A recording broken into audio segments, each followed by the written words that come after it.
Welcome everybody to the Jewish Community Federation Endowment Fund's Federation Philanthropy Partner Panel on Transforming Philanthropy on Racial Justice, a conversation with Regan Pritzker and Crystal Hayling. We're so pleased to have all of you have made the time to be here with us today. And we're so delighted to welcome Regan and Crystal to share their stories with us. As a part of the opening question, I will let Crystal and Regan introduce themselves and their work, but briefly, Crystal serves as Executive Director of the Libra Foundation, where she brings a fresh vision of philanthropy that rejects business as usual and is most importantly responsive to the needs of frontline communities. Welcome, Regan and Crystal. Regan serves as the chair of the foundation's investment committee and is also the co-founder of the Kataly Foundation, where she serves as a board member, as well as working as a collaborator with the Restorative Economies Fund. Just a quick note of housekeeping. Because of the large number of us in this group, we have muted all participants and will spend about 40 minutes in conversation and then open it up to Q&A toward the end of our conversation. We are only using the chat function for Q&A, so please do direct your questions to Danielle in the chat function. We will do our best to answer as many of them as possible as we can. And if you're having any technical difficulties, you can send a chat to Mary and she can help sort those out. One last note before we get started. We've invited Crystal and Regan because they have spent many hours contemplating the issues related to racial justice and philanthropy. You may hear new ideas and new ways of thinking, possibly things that you don't agree with or that may be difficult to hear. Our Jewish community has always valued difficult and complex discussions, and today is no exception. Let's dive in. Again, a big welcome to Regan and Crystal, and thank you so much for being here with our Federation family this evening. You have both made a lasting impact on anti-racism, philanthropy, and social justice. Regan, let's start with you. Tell us a little more about your story and what has led you to all of this work. Thanks, David, and thanks to everyone from the Federation for inviting us here tonight.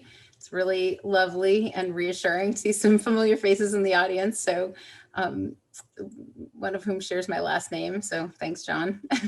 He did once short sheet my bed at a hotel the night of my birthday, but we won't dwell on that story. That's a true story. And Stephen, nice to see you as well. There's so many pathways that got me to this exact moment, obviously, like we all have complex histories.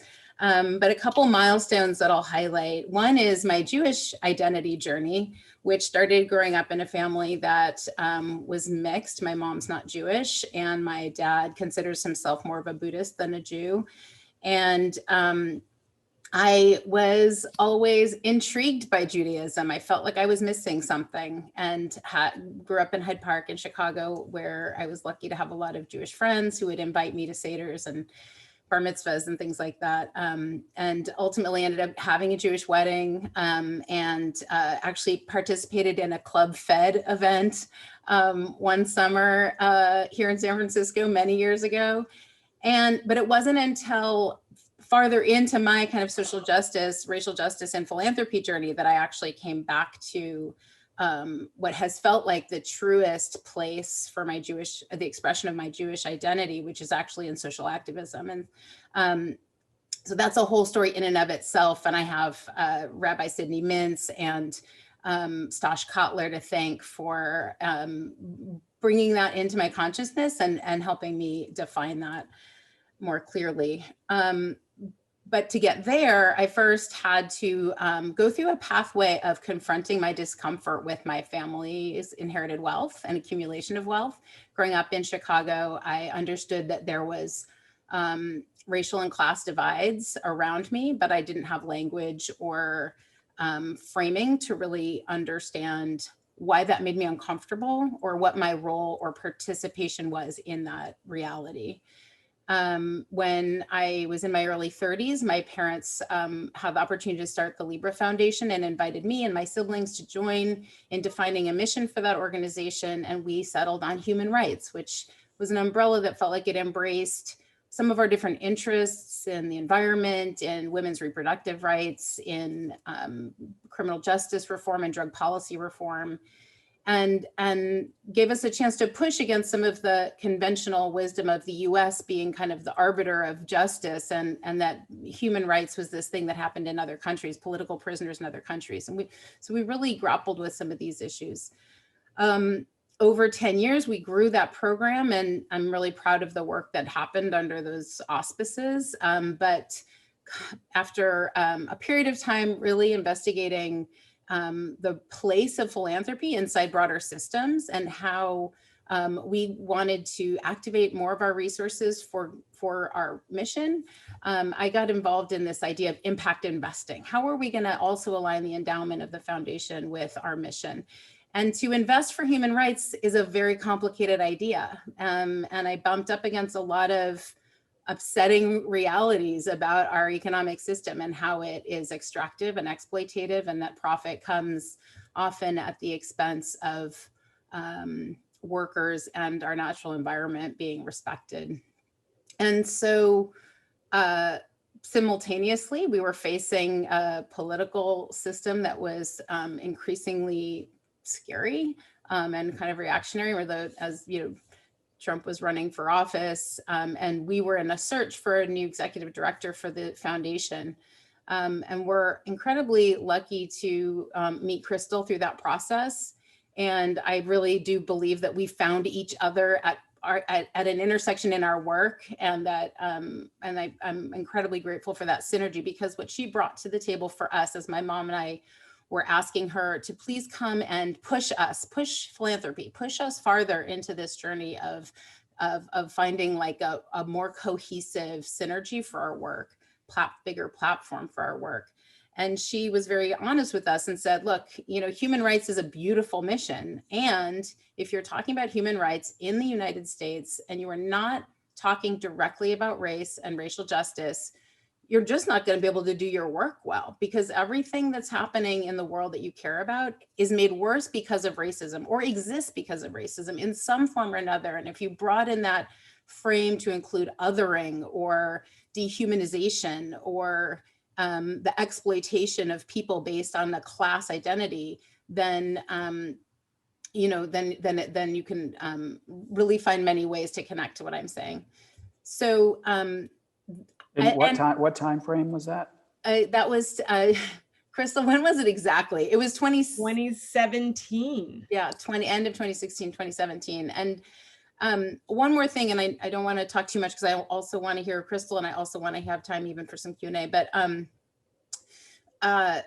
this idea that I have been on a 15-year journey in this work, I feel still like I'm just getting started. And I say that just to really invite everyone who's here, and many of you are in many different places along your own journey with this, and I'm happy to see a diversity of faces. Also, I'm white, and for me as a white person with wealth privilege, I have a very particular pathway of learning and issues to contend with. And I think as Jewish people, we have this very particular set of issues to contend with when we lean into this work, and we can talk more about that. But I'm excited to be in this learning space with all of you, and really welcome everyone, and appreciate you being here to dig into it tonight. That's beautiful. Thank you. Crystal, let's swing it over to you. Can you give us a little bit of an outline of your journey that got you to not only becoming the executive director of the foundation, but also, what led to that?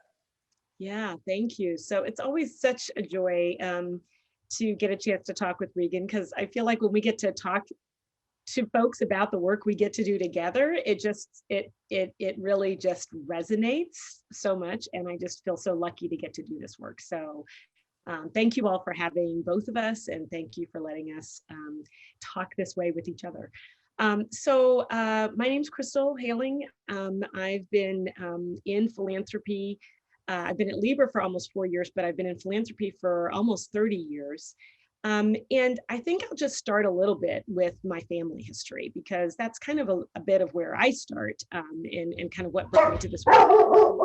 Oh dear, I'm sorry. There's the family. I'm sorry. I'm going to have to actually let my dog out. I apologize. I'm sorry. Okay. All right, Regan, we will bring it back to you. So, at the, She'll be quick. okay. Yeah. That Okay, was quick. sorry about that. This happens. I know. It's like, it's quick. You open the door, you come right back. That's It totally happens at fine. every executive committee meeting. So let me go back to this. So I'll just start. All my family's from Florida, and I grew up in Florida. And when my family would sit around and we would talk about kind of origin stories about me and birth, and all these things and the origin stories, the story that my family would tell would be often the story of my origin and sort of near birth. My father was a civil rights activist in St. Augustine, Florida. He was a dentist who was a returning veteran. And he really came back, as many other Black men in America came back as veterans, certain that he was going to find a different America. And that the fact that he had served the country would mean that he would be accepted and respected. And of course, moving to St. Augustine, Florida, that was not the case in the early 60s and late 50s, early 60s. And in 1963, the St. Augustine, Florida is the oldest city in the country. It was celebrating its 400th anniversary. And there was a big committee put forward that had received federal funding as well as state funding to celebrate this major historic moment. And there were no Black people on the committee. And this infuriated my father. And it really catalyzed a revolt of Black folks in St. Augustine, Florida, who said, we've been here. We have a really rich and deep history here. And it's such a snub. And there's federal funding, like our tax dollars are going towards this celebration, and we're not included. So my father started organizing, and he's a natural loudmouth. I inherited some things from him. He's a natural organizer. I inherited some other things from him. And became really involved in pulling the community together and fighting against that. And it really led to a whole series of different ways of fighting for civil rights. My father's organizing led to the beginnings of the Wade-ins, which were the sisters or cousins of sit-ins, in which African Americans would go to public beaches, would go to public pools. You may remember the very iconic photo of the Munson Lodge. That was St. Augustine, Florida, where the owner of the lodge was pouring acid into the water as young African American teenagers were getting into the water to integrate the pool. And or you've seen scenes of beatings of African Americans who were showing up at the beaches to integrate the beaches. And, to really be clear, the beaches in Florida were very segregated. And there was a line that was in the sand, but also in the water. And large groups of KKK members and thugs would come and beat young people, beat African Americans up, who dared to enter the water because they couldn't bear the thought that water that had touched Black skin would also touch them. And so, as my father's work progressed, he really began to address much more of the systemic issues as well. And so one of the things that he did was he snuck into a Klan rally. And he snuck into a Klan rally because he didn't actually sneak into the rally, he snuck into where the big field where the cars were parked, because he wanted to take photographs of the license plates of all the cars to prove that the KKK members and the Grand Wizard were in fact the police in St. Augustine, Florida, right? So it wasn't just that there were these groups of racist people, but that these groups of racist people ran the city, ran all the businesses, And so the idea that there was going to be justice without federal intervention was really, illusory, right? And so my father and his comrade were caught, beaten horribly, had gasoline poured on them, and were about to be set on fire until someone came in and intervened. And actually, it was a local policeman who came in and arrested my father and his associate for disorderly conduct. Not long after that, my parents' house was shot up by the Klan while my mom, and who was 5 months pregnant with me, was sleeping in the back. And my two sisters were also sleeping in the back. And thankfully, they were sleeping in the back of the house because though our dog ran to the front of the house to protect the family and was killed, my mom and my sisters and I were okay. I'm going into that long story to really talk about the proximity we all have to the racism we want to think of as ancient history in this country. And for me, there was really never any question that the work that I would do would be furthering the work that my family had committed to, which is racial justice work. Really trying to bring America in to stand forward and move into the future that we all believe we can have, and that the language that is the founding of this country suggests that we aspire to, but that we have never achieved, and that we cannot achieve unless we are ready to reckon with the truth of our history.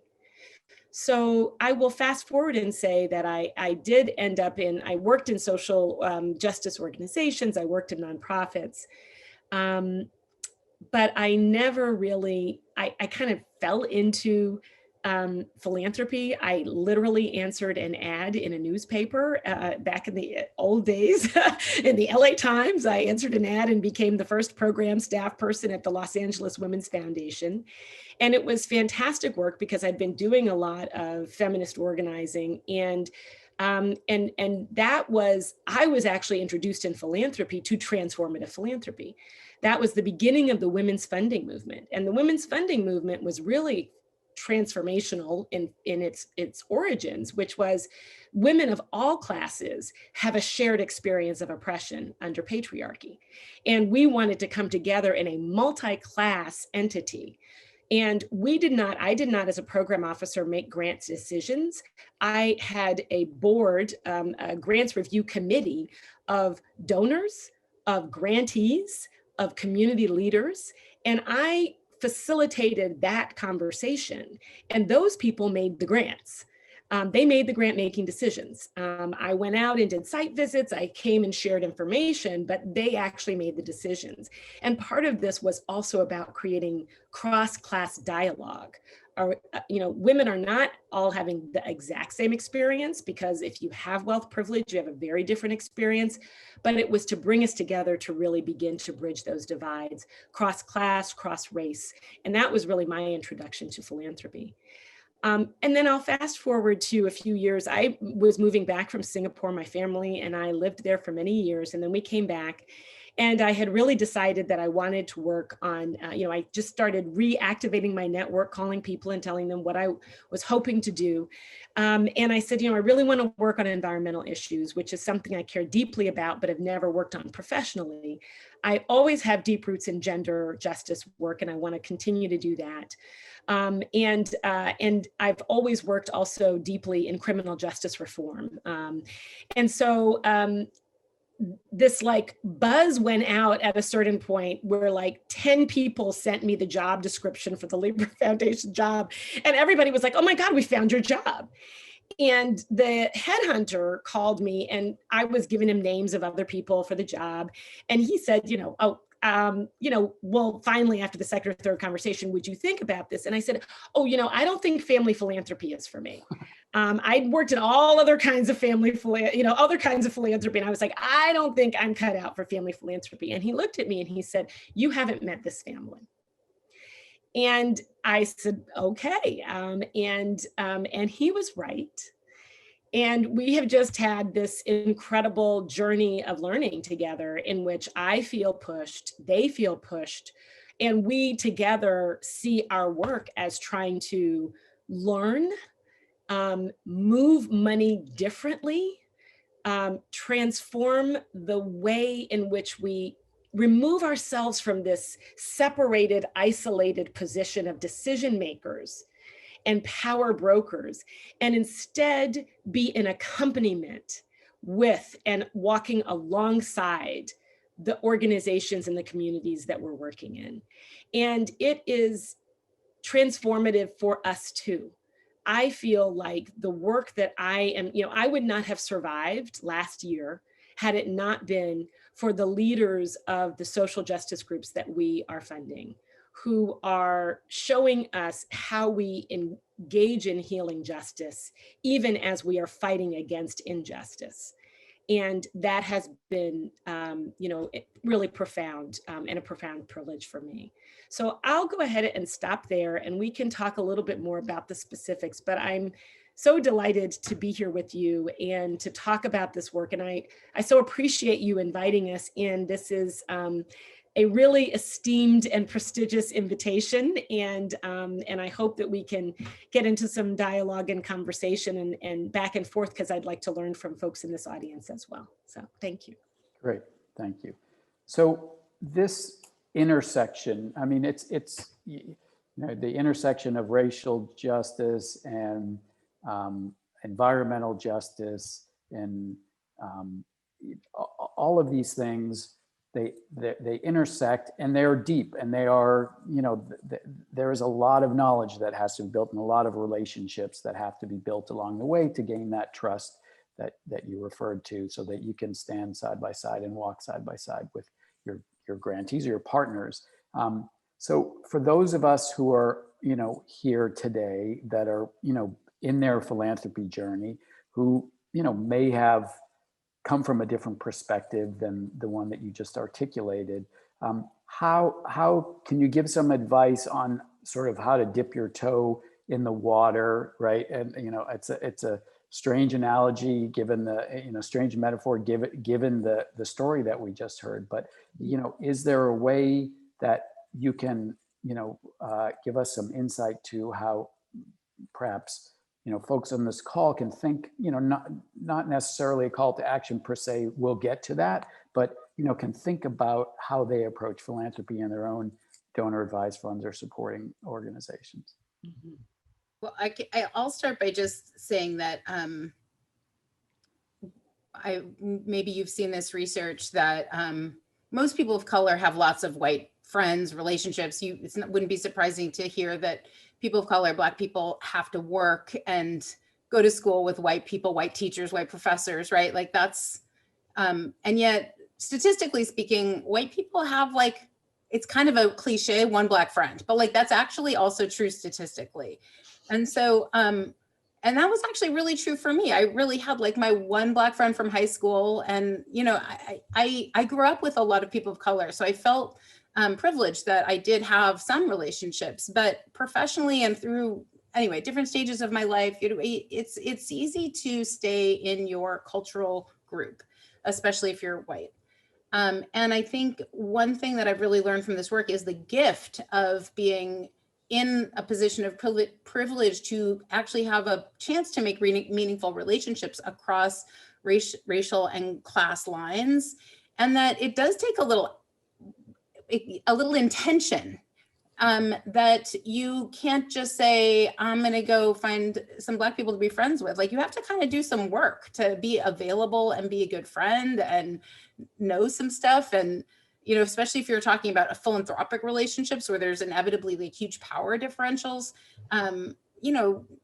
it's important to do a little homework. So I think, coming to an event like this is a really great first step to just say, like, I'm curious about racial justice and philanthropy as a maybe Jewish identified person. Like, why is that relevant to me? Great first step. And to just continue that education, to follow Black leaders, to read books, to, to seek out more opportunities for training and education. And don't just assume that that just changing how your funding is going to change. I guess what I'm trying to say is, like, for me, it's continued to be a very personal journey and a lot of personal education and emotional work to also like grapple with these big issues and this history. We can't really, I guess another way of saying this is, it's very difficult to move forward if you don't grapple with and confront and bring the past with you in a certain way. And so educate yourselves, and then also do move money, try things, support organizations that are just out of your wheelhouse. Think about the diversity of recipients in your grant portfolios, like actually do the math, like do make some charts and look at it and make an intention to make it more dynamic. Somebody once told me that described philanthropy as an employment program. So who are you supporting with employment, with the resources you're moving? Who are you supporting with opportunity with the resources you're moving? In what ways are you helping to elevate voices that have been intentionally left out of these conversations and that therefore have made it difficult to get to the best solutions? Got it. Crystal, do you want to add anything or? Well, I'll jump in here and just give a brief example of a project that we're working on, initiative that we just launched that kind of describes a little bit of our philosophy about the grant making. So I'll kind of throw a couple of, pieces out there about how we think about this. So after George Floyd's murder, we launched the Democracy Frontlines Fund. And it really was, it was an outpouring of what do we do feeling, and the sense that I had, that I needed to do something and I needed to create an invitation. I received a phone call from a white foundation CEO who I've known for years. And he said, Crystal, I want to do something and I don't know what. And so that was the offer to create an invitation to do this. And so the Democracy Frontlines Fund is a $36 million initiative focused on funding Black-led organizing, and which is really those groups that are on the front lines.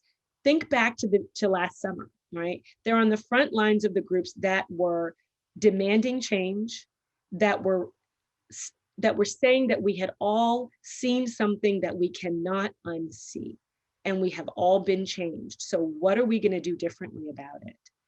And it really was a way for us to join forces together. So there are 12 total foundations involved. And the practice that we used is the practice that we recommend and try to do, and actually do a lot in Libra, which is that we pull together a group of guides to help us make these grants. So in much the same way that I described the grants committee that I used, and all those years ago at the Women's Foundation, we created a brain trust of African-American, Latinx women who are leaders in re-granting organizations and have deep connection to movement building work. Funding movement work is a little bit different than funding social services. And it's the catalytic work, right? It's not just the ameliorative work, it's the catalytic work for building different systems. And so those folks are the ones that we said, since they know the movement groups, let's let them decide who the grantees should be. This is a huge leap of faith in philanthropy. And it was one that these large foundations, MacArthur and Hewlett and others were willing to jump into at that moment, because we all felt like we've got to do something differently. And these are all leaders on the front line. They're all leaders on the front lines who came in to do this work and help us decide these grants. And they picked the slate of 10 grantees. We also said that we're going to do general operating support. We're going to give the money away up front. Mm-hmm. Libra Foundation staff actually put together the full proposal to each of these organizations, to each of these foundations that came in, and said, we're not going to ask for proposals from these organizations. These are ones that are, these are going to be the NAACP's 20 years from now, right? These are the cornerstone foundational Black-led organizing groups. So let's give them the money right now. Our first checks went out in October 2020. Each of those organizations received $1.2 million. They have a commitment for 3 years of funding, because 1 year of funding is not enough, right? We know that they need to have certainty if they're going to be able to innovate, if they're going to be able to design, to think big. My husband works in technology, and like one thing, and he does startups. And one thing he's always talking about is, the organization is going to do a pivot, right? That's a good thing in technology, right? But in nonprofit world, we're like, well, we've got to change those outcomes, and don't do that, right? Give them the general operating support money so they have the freedom to innovate and to shift and to change. So all of those organizations were doing so many different things, partly COVID response, partly neighborhood watch, partly, being on the front lines of public policy debate about the Breathe Act and what kinds of policy changes need to happen in policing and defunding prisons and police. What needed to happen around voting rights and socializing the concept that Black and brown people matter in the voting booth too, right? Matter in terms of our communities being able to be part of designing solutions. So we really did move this, process to say, let's not spend what we normally do, which is 3, 6, 9 months in an application process in which we're honestly sitting across the table from these organizations. Let's instead ask for expert guides, have them help us identify who we should be giving to. Now we're actually designing a learning journey. So we're meeting quarterly as funders. We're having deep conversations with some of these grantees on topics related to how do we build community power in Black organizations? How is land acquisition and farming and food connected to democracy in Black communities, particularly in the South? How do we link and think about creating new methods of safety and security in communities that don't rely on an overused, overtaxed, and ineffective 911 system? And was that uncomfortable for, some of your, partner funds that were engaged in this? This is not typical to give up on, the notion of having deliverable, some sort of matrix on outcomes. So was that an uncomfortable conversation, or did that feel like a natural part of this journey? Very uncomfortable. Very uncomfortable, and in fact, my own staff told me, you are never going to get other funding partners to join if that's the requirement. I'm sure. And I said, okay, maybe you're right, but I'm going to try. We've got to try, right? Because, and it has been transformative. I mean, honestly, we just had one, we're putting together the year, beginning to put together what the year-end story is going to be, because October's coming faster than we think. And most of the foundations are going to be preparing to do their second tranche of grants relatively soon. And, the outcomes that we have seen, the journey that these organizations have been on.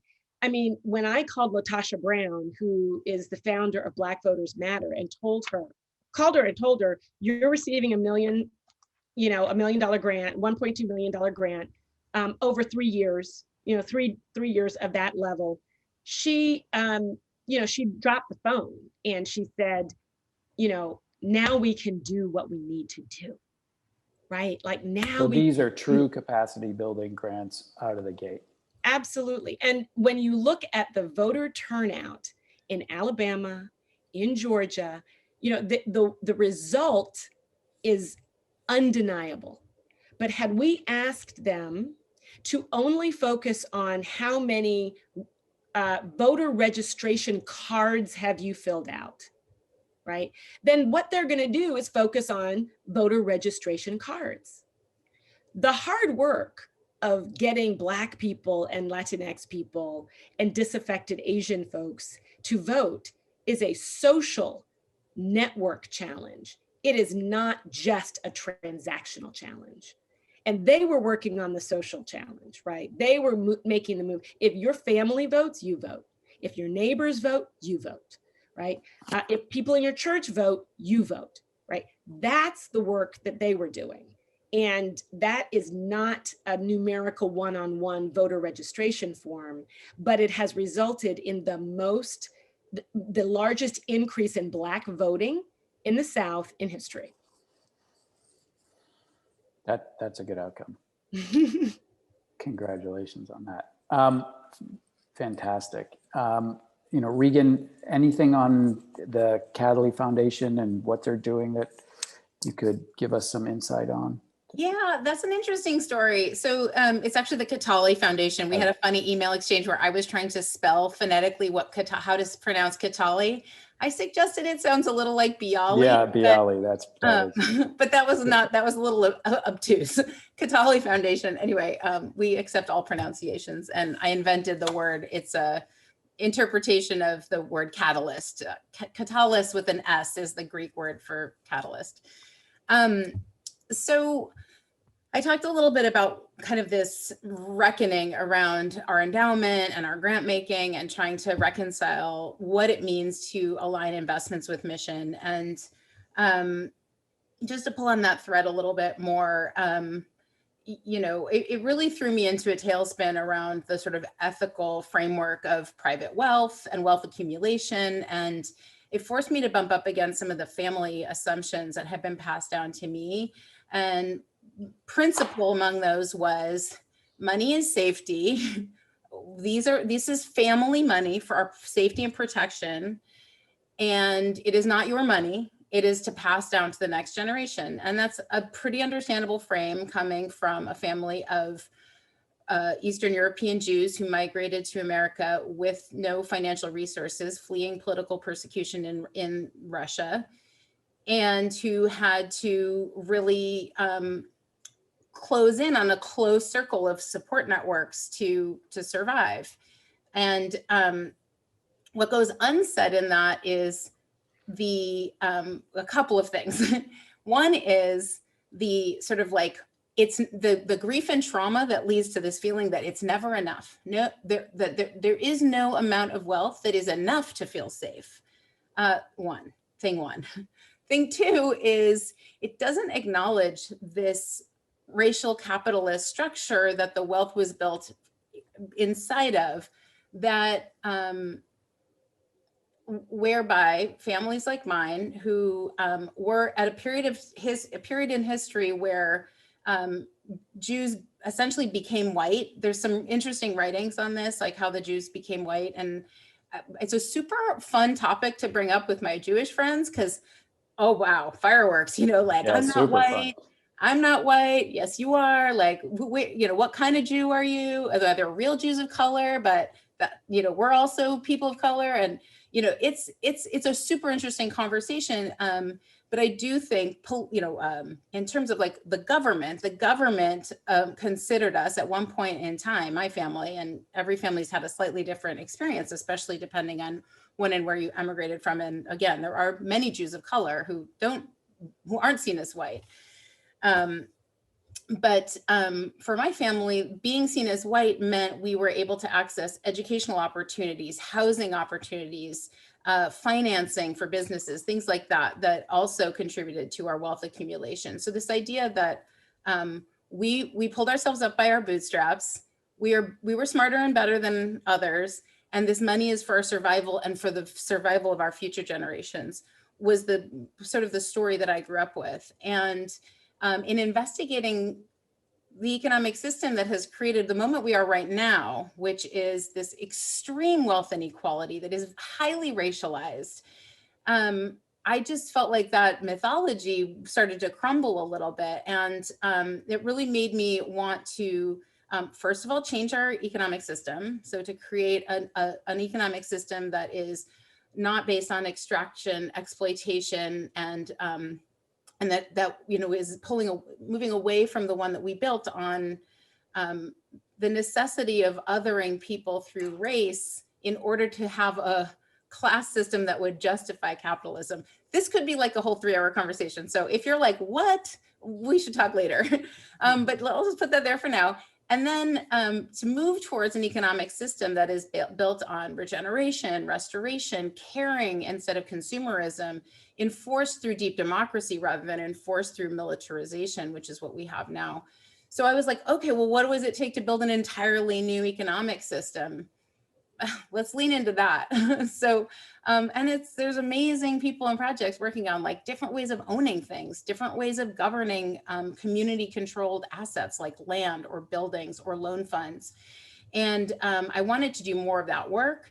And at the same time, I wanted to confront this feeling of responsibility I had around my inherited wealth, given what I was learning about the justifications for why it existed, and my feeling that that didn't need to be a fact.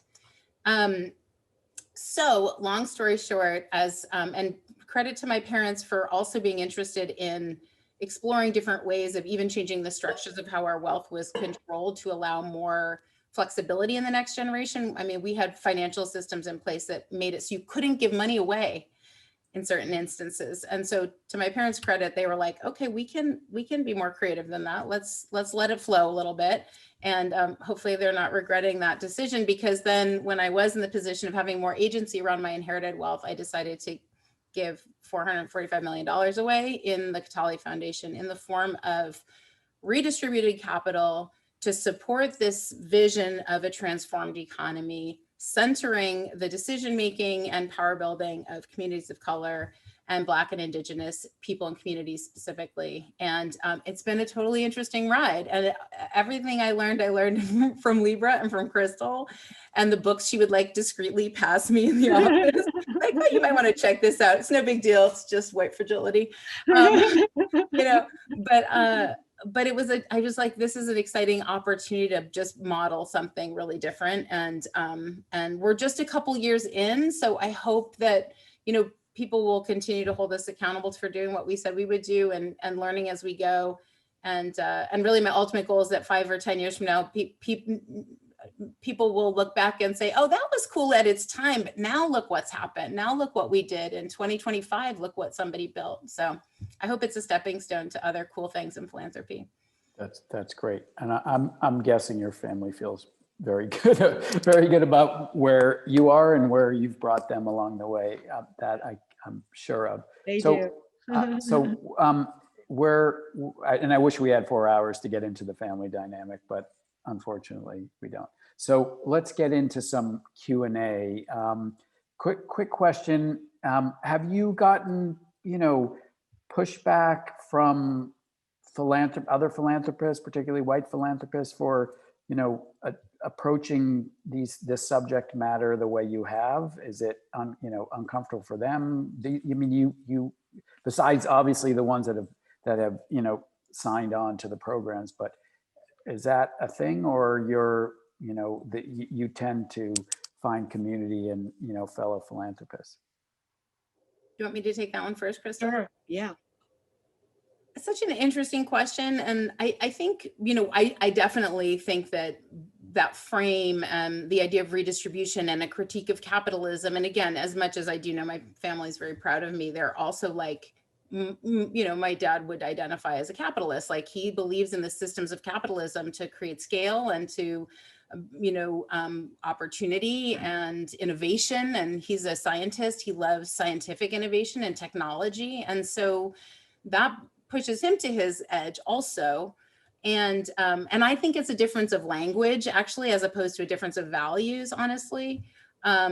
So I think I haven't gotten any major pushback from people who are like, what are you talking about? I think those people haven't, been brave enough to come and talk to me about it. I hope they will. But I definitely think it pushes us to our comfort edge, right? Which is to complexify our experiences with a framework that challenges a lot of assumptions we've grown up with, that it confronts our miseducation about the history of this country, the history of our economy, the history of our privilege. For Jews, the history of our relationship to America and our relationship and responsibility as people who were othered and continue to be othered, to be allies, but also to acknowledge our privilege as having experienced the benefits of whiteness. I mean, these are really big and deep and meaty topics. So, you said at the beginning, we might say things that make people uncomfortable. I think that's a very natural reaction. And then the question is, what do you do with that discomfort? Can you channel it towards a learning frame? Because I really do feel like I've been uncomfortable too. And so I can relate to that feeling. If your defensiveness, insecurity, grief, rage, these are natural feelings. And so pushback sometimes is more around that than any sense that like we're not doing something right.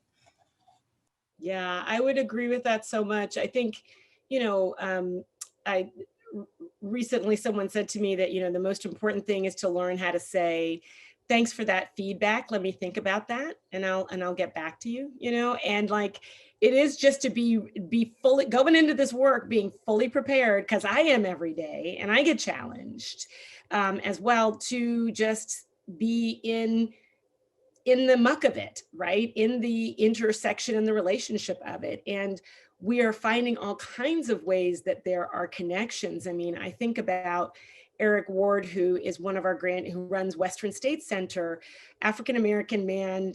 Western State Center does incredible community organizing in the Northwest.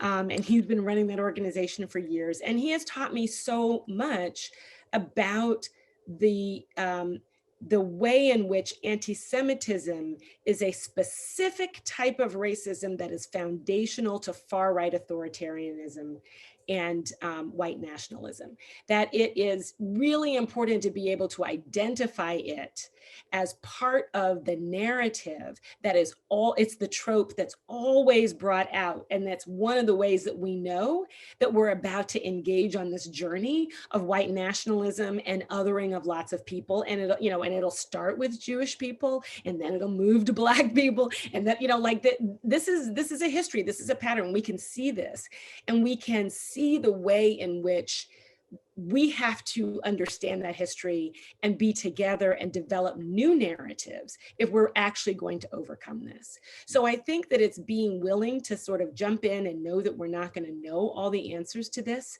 but that we're willing to be in the swim together, that we're interested in learning on this together. And I think if we take it with that attitude, I'm going to say something wrong and somebody's going to call me on it. I'm going to, the very first time we moved back to the States, people were like announcing in meetings what their pronouns were. And I was like, what the hell is that? I don't know what that is. Right. Like, and I didn't say my pronouns, and people took me to task, and it was really embarrassing.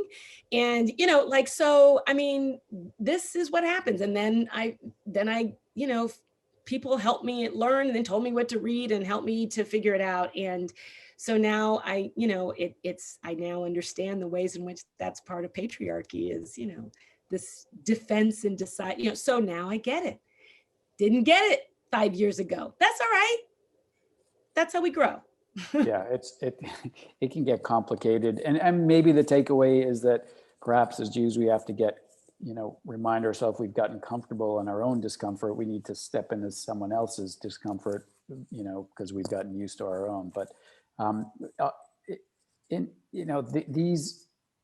this subject matter is absolutely meaty, and it's evolving. And I don't think it's any coincidence we're 1 year and 1 day, after the murder of George Floyd, and we are. I mean, I can speak for myself.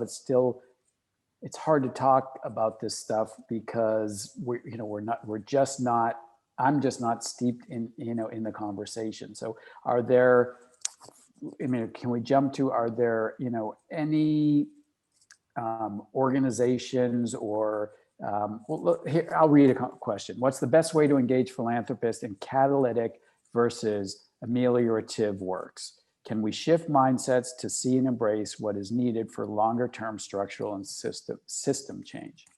Great question. One thing that I'll offer, I think there's a lot of different folks on the call who are sitting in lots of different positions. One thing that I've been just enjoying reading and learning about right now is this whole momentum around pooled funds, and the Democracy Frontlines Fund was one, and Crystal went into some detail about it, but it was at an institutional level. It was institutions coming together to practice power sharing or power ceding to this leadership body of kind of more organizers and activists than philanthro folk. On an individual level, there are also pooled funds that you can be a part of. I know Even on the investment side, Tanya's on this call, the Federation is leaning into learning around pooled investment funds like the Black Vision Fund. And on the philanthropy side, I don't know if the Federation has its own funds, but there's the California, remind me the name of that, Crystal? The Black Power Fund, Black Freedom Fund, Black Freedom Fund. California Black Freedom. California Black Freedom Fund. I think the big, institutions that you could look at the Democracy Frontlines Fund website to see, because those are 10, institutions that are going to be, having a big leadership role in this next chapter. So those are some easy kind of, one is more a theoretical thing, like look for pooled funds where you trust the decision makers and kind of lean into learning that way. And then I really encourage everyone to think about your investments, your personal investments and your donor advised fund investments. Where's your money sleeping at night? Is it working at cross purposes to your mission, which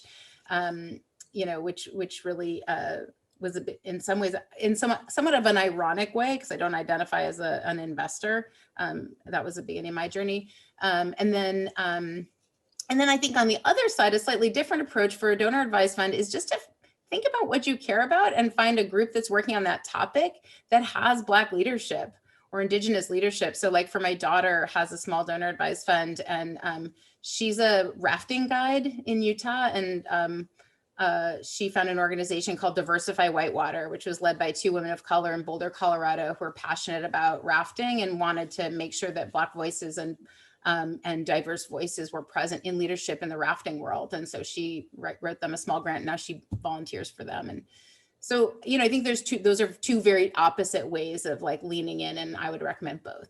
Or all. Is there a resource? One of the questions was, in fact, is there a resource to find, rank, qualify organizations like Charity Navigator, or should we look, toward donors like both your organizations? Is anything that you can direct folks to on that front? The answer is no. The answer is no. That's such a good question. No, it's a great question. So I think there are, we'd be happy to provide, Libra Foundation also believes strongly that funding through re-granting organizations, some of these pooled funds, is also an important part of our strategy. So we actually have quite a number of re-granting organizations that we fund to. So I'd be happy to share that list of those organizations. If you go to the Democracy Frontlines Fund website, there's the slate of 10 organizations that we funded is listed there, and all of them would be delighted to receive your contributions. We closed the Democracy Frontlines Fund when we launched it because it's a closed learning community. However, we are in conversations about potentially opening that up to new contributions, and we'll let you know if that does happen. And of the Brain Trust leadership, which is also listed on the DFF website, 7 of the 8 people who are part of that Brain Trust run re-granting organizations like the Solidaire Network, Groundswell Fund, Donors of Color Network, Ms. Foundation for Women.